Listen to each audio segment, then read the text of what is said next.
దుబాయ్‌లో వాస్తవంగా యుద్ధం ప్రారంభమయ్యాక నేను కొన్ని విజువల్స్ కొంతమంది దుబాయ్‌కెళ్ళే విమానాలు ఖాళీగా ఉన్నాయి చూపెట్టడంతో పాటు, అక్కడ బీచ్‌లు ఖాళీగా ఉన్నాయి, షాపింగ్ మాల్స్ ఖాళీగా ఉన్నాయి, రోడ్లు ఖాళీగా ఉన్నాయి. అనేక ప్రాంతాలు అక్కడ టూరిస్ట్ స్పాట్స్ అన్నీ ఖాళీగా ఉన్నాయి అన్నటువంటిది ప్రొజెక్ట్ చేయడం. భయాందోళనతో ఎవరు రాకపోవడం, ఈవెన్ బయటకు వచ్చిన సందర్భంలో పేలుళ్ళో, పక్కనున్నటువంటి ఘటనలకు భయపడి బయటికి తిరగకుండా ఉండటం.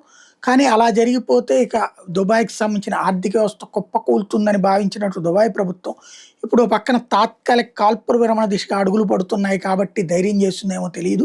ప్రజలకి అక్కడున్నటువంటి ఒక పర్యాటక ప్రదేశంలో ఒక ప్రోత్సాహకాన్ని ప్రకటించింది. దుబాయ్‌కి సంబంధించినటువంటి మిరకల్ గార్డెన్‌లో ఫ్రీ ఎంట్రీ అని ప్రకటించిందంట.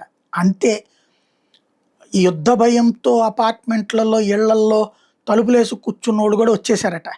ఓవరాల్‌గా ఆళ్ళందరూ బారులు తీరిపోయి వందలాది గాదు, వేలాది మందిగా వచ్చేటప్పటికి కిటకిటలాడిపోయిందనమాట.